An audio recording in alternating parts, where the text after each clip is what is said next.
Another thing, so if you're taking courses and discords and all that stuff, a lot of them people, man, they'll tell you, hey, go out on a limb. Do not listen to that shit, okay?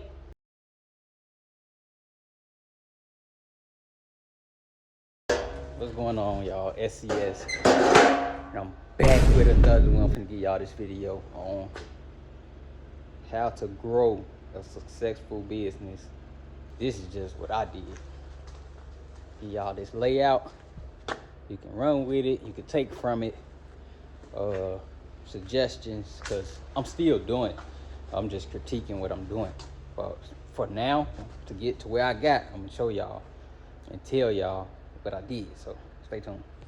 All right, I didn't want to go get my other phone, so the notes that I had, I put it in my I took screenshots sent to my Gmail. So I ain't want to go get my other phone because I ain't want to go in the house and sit in the house. All right, so what I learned and what I did is what I did and what I learned, because I named what I learned, but it's really what I did. The first thing I'm gonna say, this is the only thing that don't apply to me. This is what I didn't do.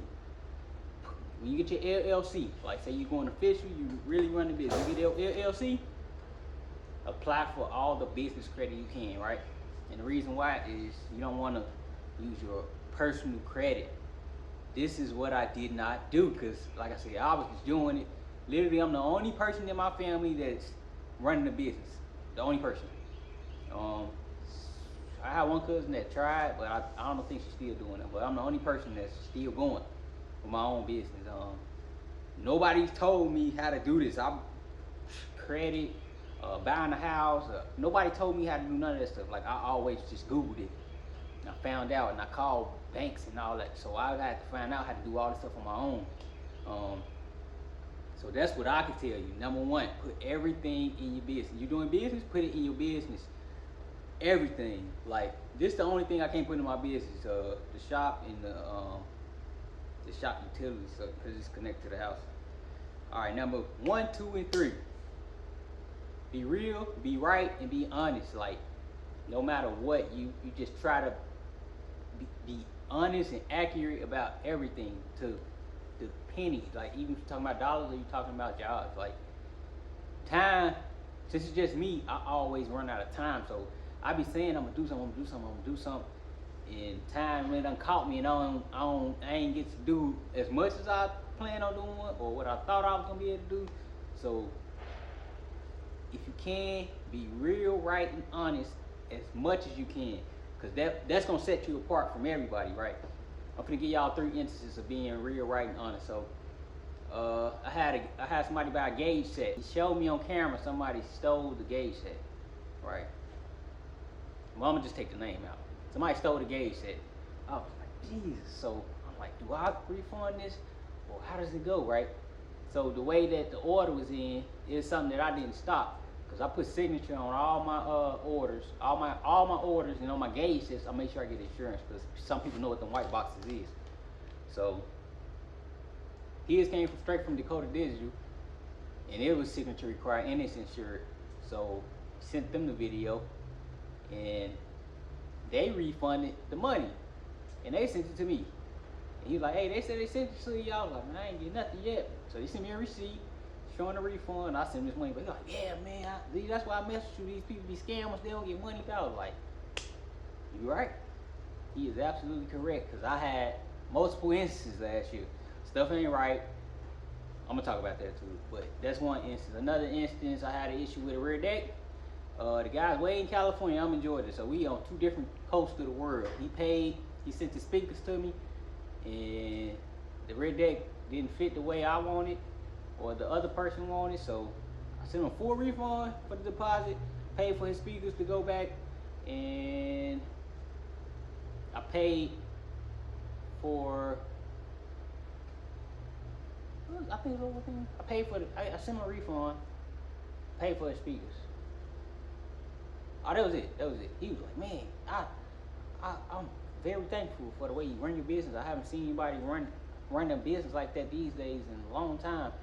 I really appreciate it. I was like, I appreciate it too, man, because my name means everything. So I'll mess my name up, shoot.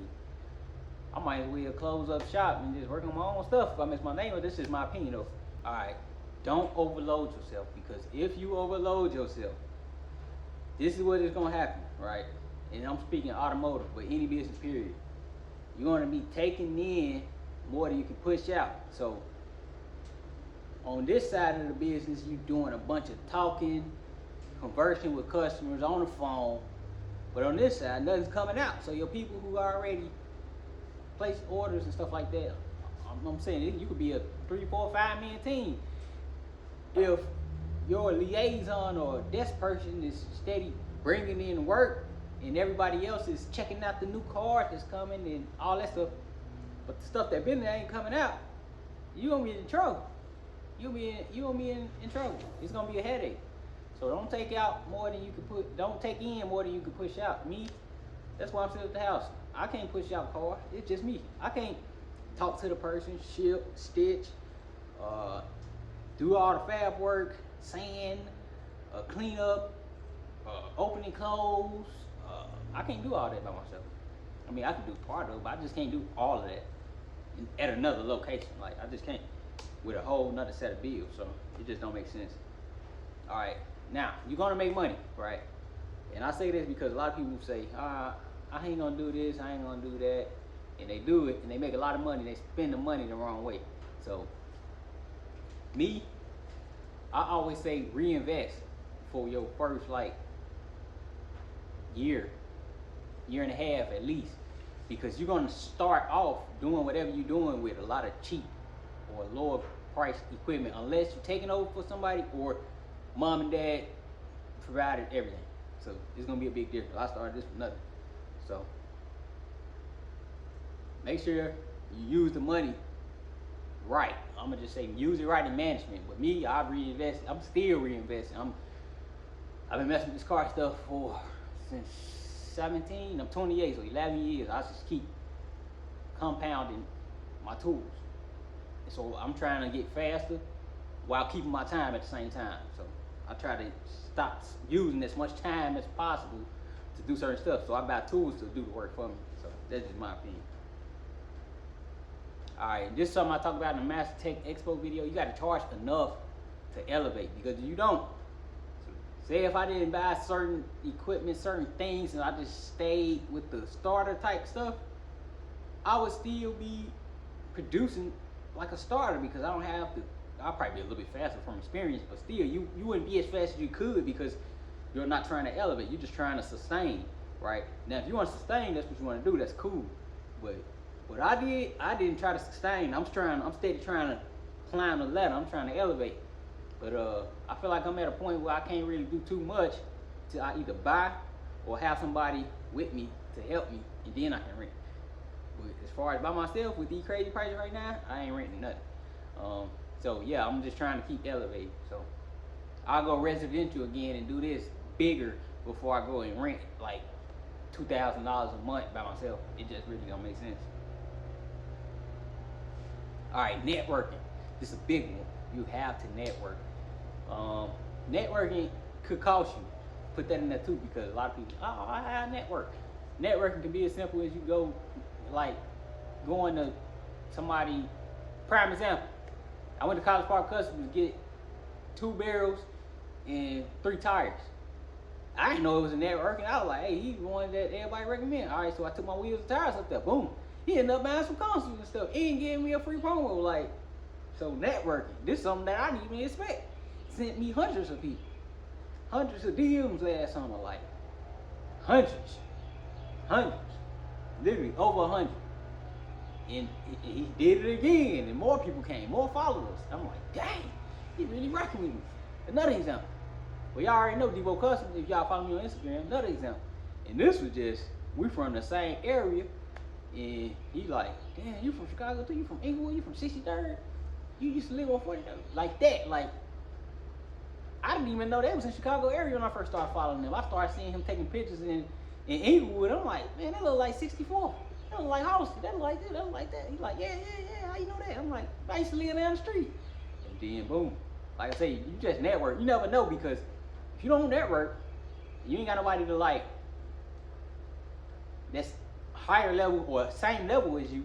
Like, you gotta network, man, because it just, I don't really know how to explain it. You just have to network.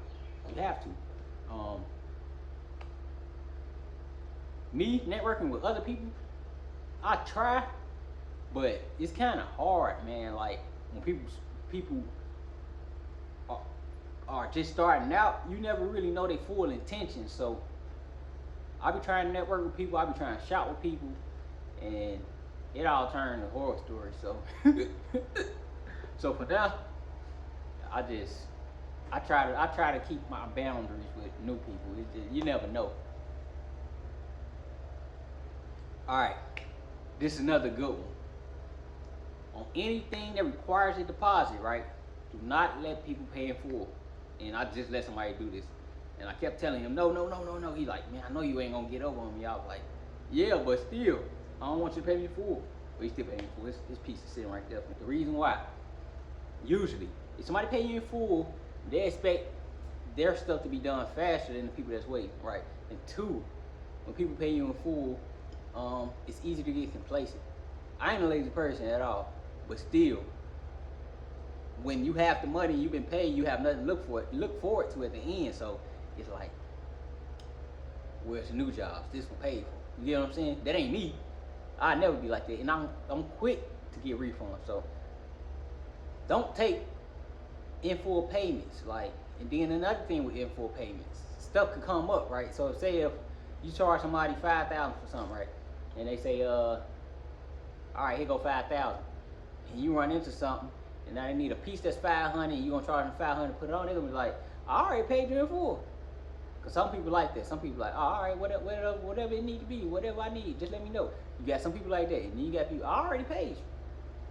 Like, bro, you paid me for X, Y, and Z, not ABC. So what we doing? Then that's when issues come up. I try not to let anybody pay in full. That's just me though. Like, subbing out. This is something that I didn't even know existed till right before the shop went up. All the one-stop shops, I always thought, I started watching TV too on a lot of these car shows. I always thought that one shop was doing everything, right? Hell no. And this what got me in the hole on that Tahoe, which the video is coming. I just gotta finish getting all my notes together. Like I said, I take full liability on everything with it. It's my fault. I lost big time. Yeah, I didn't even know about subbing out. So if you could do something, if you say you're gonna do X, Y, and Z, but you only do X, Y at your shop, and you taking somewhere else to do Z, you have to try the person out that you're subbing out to. You got to try them on your personal stuff first. I'm gonna tell you that too, because it's been some people I took my own cars to that I never take to again, or took pieces to. I never take to them again, because if I don't like it, why would I put it in somebody else's car? It just don't make sense. And people be like, man, you be knowing a lot of people, you be knowing it. I be like, man, I done tried so many people, I done lost so much money. Motherfuckers done did work that ain't right. And man, like, it's just irritating, man. All right, this is a good one. If the work is not right, not be expected paid in full. Do it right, or get some money back, right? And this is a good one because two instances. One, this car wasn't right. It was sanded, like it was all kind of stuff wrong with the damn car. And there's more stuff wrong with it, but I'm done with it, like whatever. And the person who paid it started acting weird and sending messages, unsending it, and my paint cracking, and there's like all kind of stuff wrong with this car. This car has been sitting here, like the top of the roof, cracking. Like, I already know when a person start acting weird, like, it's over with. Just take your loss. I paid like close to $4,000. I don't know the exact number, but it's like, maybe it's karma. You never know though, cause I only had one bad, two issues since I've been doing this. Like, and I'm gonna touch more on it, but y'all just stay following. Y'all just stay on the lookout for the video. I'm gonna touch more on it, but if the work ain't right, don't expect to be paid in full. Another thing with some seats. Pay my deposit, told me it's done, paid me in full, come pick up, man, pieces missing. Like, where my pieces at? Oh, I'm gonna ship it to you. 5 months later, like, wait, where my pieces at? Oh, I'm gonna ship them to you. Like, I just paid you in full, and then you missing pieces, and then you said something you gonna ship it, I ain't got nothing. Like, bro, where my pieces at? You gonna get my stuff? That's why I say you don't be paying the full, man. I know next time I ain't paying till I'm picking up, because we gonna offset it or whatever. You don't pay. You don't expect to be paid in full if the job ain't finished in full. It just literally makes sense. If you went to the grocery store and you say it's $200 worth of groceries, you ain't gonna be able to get them $150. You gonna get them $200. This is simple. Give refunds. This is a big one. When I took my Landau seats to the first person in Fayetteville, it was $1,500. I gave them $750, and the seats look like shit. The front seats weren't even touched, and I gave them half down. I brought my own material. I took a loss on material, like $200 something. I took a loss, and he ain't had the money for the refund. I said I ain't leaving here without it. So you gotta figure it out. I'm already taking a loss on my material. Shit, I ain't leaving without it. I had 2 pistols and everything. I'm shit. Hey, you gonna do what you gonna do, man. I ain't leaving without it. He made calls. Somebody sent me some money on Cash App, and somebody else brought me some cash. I'm like, man, I ain't leaving without my refund, cause ain't no motherfucking way. Now anybody can tell you, anybody I done business for, did business with, I don't care. Like, you say, nobody ever say really that they didn't like something or something wasn't right, and if they did, I gave the money back. I ain't never had it happen. I had issues where I didn't get somebody's stuff fast enough, or I didn't know if I was gonna get anybody's stuff because I still had a full-time job. So I'm like, hey, I'm just seeing your money back because I ain't gonna be able to do it no time soon. Or I thought I'd be able to do it, but I ain't. Or material prices went up and I can't do it for that price anymore, so I'm seeing your money back. But some people be like, hey, how much it gonna cost? I don't even care. And they'll offset it. But I never been in a predicament to where I couldn't get nobody their money back or some of their money back or whatever the hell. Like, you always gotta make sure you be able to get a refund. You can't get a refund, now you on blast, name fucked up, boom, you can't eat. You might well shut business down. Go ahead and get a new LLC, facial construction, reconstruct, and get a new face, because shit, you messed up. Alright, stay on schedule. This is pretty simple stuff. This is how schedule get messed up. People don't know what they want, and they end up changing stuff that they got while you already have their pieces or their cards, right?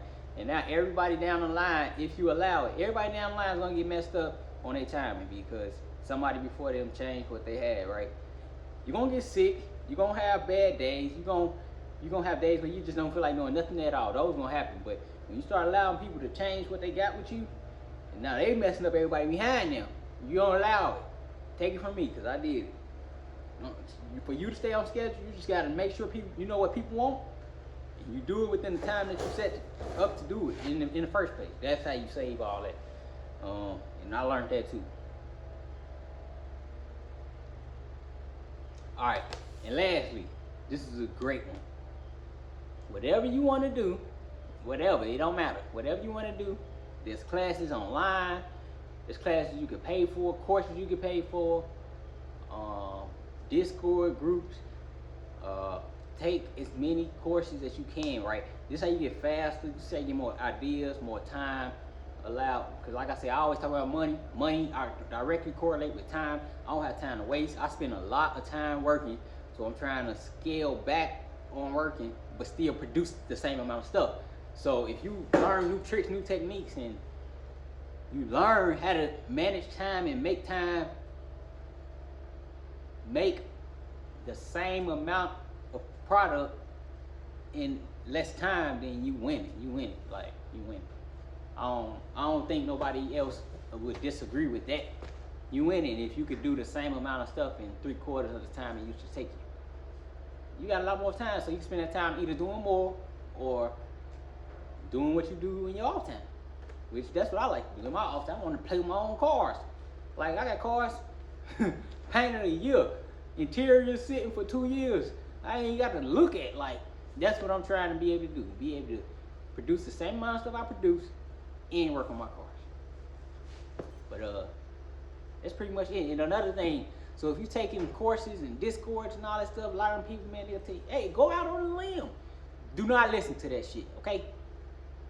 And the reason why is because they are, usually a lot of those groups are monthly Discords and all that, what it's called, OnlyFans and all that, man. They getting a monthly subscription from people that's following them, right? Or they got these one big boat time purchases, 1,500 one course, limited access for 3 months. Like, they're getting money every day, every few days, every month, right? Don't listen to them. They tell you just quit your job and go out on a limb. They are getting money every single month. Like, guaranteed money. Somebody's always interested in what they're doing. That's why they're selling. Do not listen to them. They be telling people to, hey, yeah, just go quit your job, man. Forget it. You gonna be out here hungry. Like, do not listen to that shit. Do what I did. Keep your job, keep your day job, and perfect your craft till you're ready to just fully go, you know? So, that's all my tips, man, on how I grew my business. And another one, the internet. I don't know how I could forget it. I didn't even put that in my notes. YouTube was a start, but Instagram is where it's at for me. Instagram, Facebook, really a lot of capping, man. I ain't a lot of y'all. Facebook, it be too much BS. But Instagram, you don't want to build an Instagram. You doing anything that you can provide a service. Instagram is where it's at. Take it from me. Get on Instagram. That's what majority of my sales, majority of my shares with other big groups, they broaden my audience, man. I hit a point where I had like 260,000 accounts reached. I was like, God dang. The usual for me is like 60,000 for a month. 240, I was like, dang. Like, man, Instagram is where it's at. Facebook can do the same thing, but you gotta have a real strong support base, which I got a lot of people that just want to see stuff. They don't be sharing and doing all that. Instagram is where it's at for me, in my opinion. But just thought I'd give y'all a nice video. This should help a lot of people out who are doing anything business-wise, want to run a business, start a business, grow a business, sustain, whatever. But I just thought I'd give y'all that video. Now I'm gonna get back to work. It's yes, man. I'm out.